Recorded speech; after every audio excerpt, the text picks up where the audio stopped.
Hello नमस्कार दोस्तों, मैं नितिन वालिया। आज हम लोग बात करेंगे अपनी इस वीडियो के अंदर साइंस के पैटर्न के बारे में, साइंस के सिलेबस के बारे में, उसका विश्लेषण करेंगे। क्योंकि जब तक हमें साइंस का सिलेबस और उसके सिलेबस के अंदर आने वाले जो टॉपिक्स हैं वो नहीं मालूम होंगे तो तब हम लोग क्वेश्चन ही कैसे कर पाएंगे। तो इसीलिए आज की जो पहली हमारी जो क्लास होगी साइंस के सिलेबस के एनालिसिस को लेकर होगी। और आज हम लोग ये विश्लेषण करेंगे, सारी चीज़ें इसमें डिस्कस करेंगे और उसके बाद हम लोग अपनी साइंस की क्वेश्चन आंसर की या थ्योरी वाली वीडियो लेकर आएंगे अपने चैनल पर। ये सबसे पहला पॉइंट दिया गया है इसमें भोजन, और भोजन के अंदर ये कुछ टॉपिक दिए गए हैं जिसमें से क्वेश्चन आते हैं हमारे सीटेट के एग्ज़ाम में। तो सबसे पहला भोजन के स्रोत है हमारे सोर्सेज ऑफ फूड। जैसे हमारे कौन कौन से सोर्स होते हैं फूड के, जैसे कि कोई भी भोज्य पदार्थ के बारे में क्वेश्चन आ जाता है कि किसमें कौन सी कैलोरी ज़्यादा होती है, किसमें कौन सा प्रोटीन ज़्यादा होता है, कौन सा फूड हमारे लिए ज़्यादा फ़ायदेमंद होता है, कौन सा डेली यूजेस में हमें लेना चाहिए फूड, वो सारे फूड्स के बारे में यहाँ पर डिस्कस किया गया है। भोजन के स्रोत जो है हमारे सोर्सेज ऑफ फूड, मतलब भोजन हमें कहाँ कहाँ से कैसे कैसे प्राप्त होता है, वो सारी चीज़ें जो क्वेश्चन बनेंगे वो हमारे पहले वाले पॉइंट से बनते हैं। नंबर सेकंड हम लोग बात करें आपसे कि ये जो हमारा भोजन के अवयव दिए गए हैं, components of food. Components food का मतलब होता है, अवयव का मतलब होता है घटक। घटक मतलब किन किन चीज़ों से मिलकर हमारा भोजन बना होता है। जब हम लोग भोजन ग्रहण करते हैं तो उसमें कौन कौन सी चीज़ें होती हैं। अब कौन कौन सी चीज़ें होती हैं, जैसे कार्बोहाइड्रेट्स, प्रोटीन होता है, फैट वसा होता है, लिपिड भी जिसे कहते हैं हम लोग। इसके अलावा इसमें विटामिन्स भी होते हैं, रेशे भी, फाइबर्स भी होते हैं। तो वो सारी चीज़ें जिनसे भोजन मिलकर बना हुआ होता है, तो उन सारी चीज़ों से संबंधित प्रश्न हमारे एग्जाम में आते हैं। कार्बोहाइड्रेट से भी आते हैं। कार्बोहाइड्रेट्स कितने टाइप्स के होते हैं, कौन कौन से कार्बोहाइड्रेट्स के स्रोत होते हैं, फैट कितने प्रकार के होते हैं, इसके अलावा जो प्रोटीन होते हैं वो कौन कौन से होते हैं, प्रोटीन और एंजाइम्स के अंदर क्या संबंध होता है, वो सारी चीज़ें हमारी इस भोजन के अवयव से ही निकलते हैं क्वेश्चन। नंबर नेक्स्ट है हमारा भोजन को स्वच्छ करना। स्वच्छ करना का मतलब होता है क्लीनिंग फूड।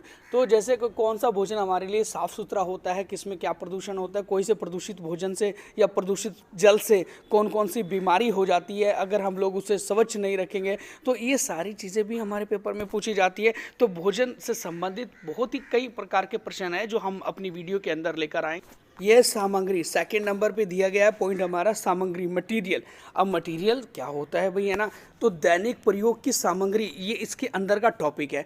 दैनिक प्रयोगों, दैनिक मतलब डेली यूजेस मटेरियल जो हमारे होते हैं उनके ऊपर क्वेश्चन पूछ लिए जाते हैं। जैसे कुछ परखनली को लेकर क्वेश्चन आ जाता है, कुछ कैंची को लेकर आ जाता है। जैसे उत्तोलक कितने प्रकार के होते हैं हमारे, है ना। वो अगर हम लोग कोई कार्य कर रहा है, कोई कूली होता है, कूली अपने सर पर वजन लेके जाता है तो वो अपने कपड़ा बांध के रखता है, तो वो कपड़ा बांध के क्यों रखेगा। तो ये जो डेली यूजेस है हमारे। लेंस होता है, लेंस डेली यूज़ में आ जाता है। जैसे हम लोग कहते हैं कि मिरर हो गया, मिरर, समतल दर्पण हो गया, गोले दर्पण हो गया इत्यादि। ये सारे जो भी डेली यूजेस में आने वाली हमारे मटेरियल है, जो भी उपकरण है, उन सभी से संबंधित क्वेश्चन कहीं ना कहीं हर एक पेपर में सीटेट के मिला हुआ है। क्योंकि वो जो सीटेट में क्वेश्चन आते हैं ना, वो सारे के सारे अपने ही सिलेबस से देते हो। तो सिलेबस को अच्छे से हमने जान लिया तो इसका मतलब हमने पूरा बेड़ा पार हो गया हमारा पूरा सीटेट के अंदर। साइंस में बहुत अच्छे नंबर आ गए। नंबर नेक्स्ट हम लोग देखें ज़रा, ये है जीवों की दुनिया, एनिमल वर्ल्ड। बहुत ही टॉप इम्पोर्टेंट टॉपिक है हमारा, क्योंकि इसके अंदर पूरा प्लांट आ गया, इसके अंदर पूरा एनिमल आ गया। तो ये एनिमल एंड प्लांट किंगडम से मिलकर पूरा का पूरा जीव जंतु की दुनिया बनी हुई है। तो इसमें जीवों के बारे में बात की गई है। कुछ जीव जंतु है हमारे, कुछ पेड़ पौधे हैं, पेड़ पौधों के अंदर पत्तियाँ, फूल, फल वगैरह इत्यादि हैं, है ना। ये सारी चीज़ें जो भी हमारे वो इसी टॉपिक से आते हैं। तो ध्यान रखेंगे, वो चीज़ अभी हमने बहुत अच्छे से पढ़नी पड़ेगी। उसके बाद है सचल वस्तुएं और लोग और उनके विचार। देखो यहाँ पर मूविंग ऑब्जेक्ट, जैसे कि मूवेबल जिसे कह सकते हैं हम लोग, जो चलते हैं, गतिमान हैं। तो गतिमान जो भी चीज़ें हैं हमारी, वस्तुएं हैं, उन सब के बारे में यहाँ पर प्रश्न पूछे गए हैं। इसके अलावा जो लोग हैं और विचार है, कुछ लोगों के क्या विचार है साइंस को लेकर, उनके साइंस से संबंधित मुद्दों को लेकर, वो सारी बातें हमारी इन टॉपिक के अंदर दी गई है। नंबर नेक्स्ट है चीज़ें कैसे कार्य करती हैं, हाउ थिंग वर्क। ठीक है, ये वाला पॉइंट भी बड़ा महत्वपूर्ण है साइंस का। और इसके अंदर जो टॉपिक दिए गए हैं वो ये दिए गए हैं कि जैसे विद्युत करंट है हमारा, सर्किट है, तो इलेक्ट्रिक करंट और हमारा सर्किट है कि यार कैसे कार्य करती है ना। तार में कैसे बिजली आती है, इलेक्ट्रॉन कैसे प्रवाहित होते हैं, इलेक्ट्रॉन जो होते हैं वो निगेटिव होते हैं, आवेश क्या होता है, सर्किट क्या होता है, स्विच से कैसे लाइट जल जाती है। उसके अलावा चुंबक हमारा मैग्नेट होता है, मैग्नेट किस तरीके से कार्य करता है, मैग्नेट से संबंधित क्वेश्चन पूछा जाता है। कि जो हमारी विद्युत घंटी होती है, जो बैल बजाती है घर पे बाहर लगी रहती है, वो किस प्रक्रिया पर कार्य करती है, ठीक है ना, किस ऊर्जा को किस ऊर्जा में चेंज कर जाती है। इसके अलावा इस धरती पर सबसे ज़्यादा मैग्नेटिक फोर्स कहाँ पर है और कौन से जगह से होकर, भारत के कौन से शहर से होकर ये मैग्नेटिक लाइन हमारी गुजरती है। ये सारे क्वेश्चन बहुत सारे हमारे एग्जाम में आते हैं, ठीक है ना। उसके अलावा नेक्स्ट पॉइंट हम बात करें आपसे, ओके, ये है हमारा प्राकृतिक पद्धति, नेचुरल मेथड। प्राकृतिक पद्धति के अंदर हमारे नेचुरल कुछ सिद्धांत है, कुछ सिद्धांतिक जो लोगों के द्वारा दिए गए हैं प्राकृतिक पद्धति को लेकर, उन सिद्धांतों के बारे में यहाँ पे डिस्कस किया गया है, जैसे डार्विनवाद, लैमार्कवाद, है ना, उत्परिवर्तनवाद हो गया, ये करके क्वेश्चन है हमारे इस पेपर में। उसके बाद है कि प्राकृतिक संसाधन, नेचुरल सोर्सेज। नेचुरल सोर्सेज जैसे हमारी पेट्रोल हो गया, डीजल हो गया, कोयला हो गया, या फिर ये हमारा जो मिट्टी होगी, हवा होगी, उसके अलावा सोलर हमारी प्लेट होगी या सोलर एनर्जी होगी, ये सारे के सारे क्या हैं, हमारी प्राकृतिक संसाधन जो नेचुरल तरीके से प्रकृति ने हमें दी हुई है। तो ये नेचुरल सोर्सेज के ऊपर क्वेश्चन पूछे जाते हैं एग्जाम में। नंबर नेक्स्ट पॉइंट है हमारा,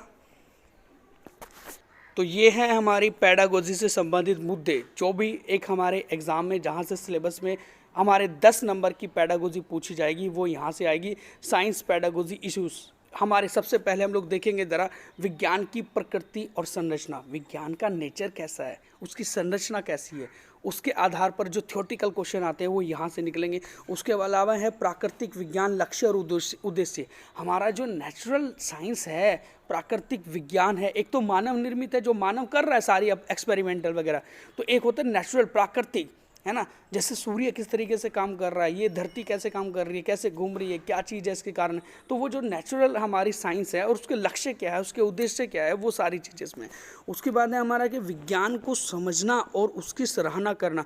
विज्ञान को जब समझते हैं ना, तो हम लोग चीज़ें भूल जाते हैं, यार कोई चीज़ ऐसा भी है कि यार कोई इस धरती को चला रहा है ना, तो वो हमें सिर्फ ये दिखता है कि सिर्फ विज्ञान ही है सब कुछ, जो भी कुछ काम कर रहा है, ठीक है। उसके बाद क्या है कि दृष्टिकोण और एकीकृत दृष्टिकोण, मतलब दृष्टिकोण हमारा क्या दृष्टिकोण है साइंस के प्रति, इस विज्ञान के प्रति, विज्ञान के मुद्दों के प्रति क्या दृष्टिकोण है, वो सारी चीज़ें हमारे इस पॉइंट में आती है। नंबर नेक्स्ट हम लोग देखें ज़रा, वो है हमारा प्रेक्षण या ये प्रयोग या फिर अन्वेषण, विज्ञान की पद्धति जिसे हम लोग कहते हैं। देखो विज्ञान की पद्धति 3 चीज़ों पर निर्भर है। एक तो हमारा है ऑब्जर्वेशन, जिसे प्रेक्षण कहते हैं हम लोग, जिसे अवलोकन भी कहते हैं, ठीक है। उसके अलावा यहाँ पर एक्सपेरिमेंट, जिसे प्रयोग कह रहे हैं हम लोग, अन्वेषण कह रहे हैं जिसे कहते हैं इन्वेस्टिगेशन करना, या फिर हम लोग अन्वेषण का मतलब होता है जिसे हम लोग खोज कह रहे हैं, खोज करना, ठीक है, इन्वेंट करना किसी चीज़ को। तो ये हमारे साइंस के विज्ञान के मेथड होते हैं। इसके अलावा ये अभिनवता जो होती है, अभिनवता का मतलब होता है जो हमारा जिसे कहते हैं इनोवेशन, है ना। इनोवेशन का मतलब होता है नया कार्य करना, नए तरीके से करना, ठीक है, नए नए मतलब चीज़ों पर एक्सपेरिमेंट करना, वो हमारा अभिनवता कहलाता है। उसके बाद हमारा कहला रहा है कि पाठ्यचर्या सामग्री और सहायक सामग्री, जो भी हमारी पाठ्यचर्या सामग्री होती है साइंस के अंदर, करिकुलम मेथड्स होते हैं हमारे और सपोर्टिंग मेथड होते हैं या मटेरियल होते हैं, वो कौन कौन से होते हैं। तो ये करके क्वेश्चन हमारे पेपर में पूछा जाता है कि पाठ्यक्रम सामग्री या सहायक सामग्री कौन सी होती है। उसके अलावा मूल्यांकन और संज्ञानात्मक और मनोप्रेरक भावना प्रभावन, तो ये मूल्यांकन तो ई-वैल्यूएशन होता है। अब ई-वैल्यूएशन के अंदर कौन कौन से ई-वैल्यूएशन आ रहे हैं हमारे, एक तो संज्ञानात्मक, संज्ञानात्मक मतलब हमारे विचार, जो गहरी सोच हमारी होती है, संज्ञान जिसे हम लोग कहते हैं। उसके बाद है हमारा ये कहाँ गया, इसके है मनोप्रेरक, मनोप्रेरक का मतलब होता है साइको मोटिवेशनल, ठीक है। उसके अलावा प्रभावन, प्रभावन का मतलब होता है अफेक्टिव। तो ये सारी चीज़ें जो हैं हमारी, जो मूल्यांकन जिन जिन का हम लोग कर सकते हैं साइंस के अंदर, वो चीज़ दी गई है।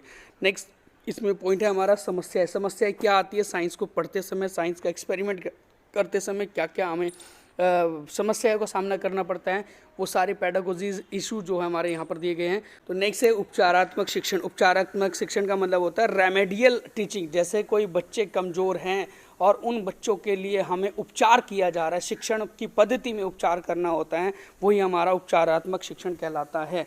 देखो जिसमें साइंस के अंदर बच्चों को दिक्कत आती है, कमज़ोर बच्चों को भी प्रॉब्लम आ जाती है, बड़ों को भी आ जाती है, तो इसलिए क्या है कि इसमें हम लोग शिक्षण उपचारात्मक का कार्य करेंगे, जिस तरीके से बच्चों को ध्यान में रखते हुए सारी बातों को एक एक करके समझाएंगे। ये थे हमारा महत्वपूर्ण सिलेबस जो एक NCERT CTET के अंदर साइंस का दिया हुआ है। और अगर आपको हमारी वीडियो अच्छी लगी तो प्लीज़ वीडियो को शेयर करें, लाइक करें एंड सब्सक्राइब करें चैनल को।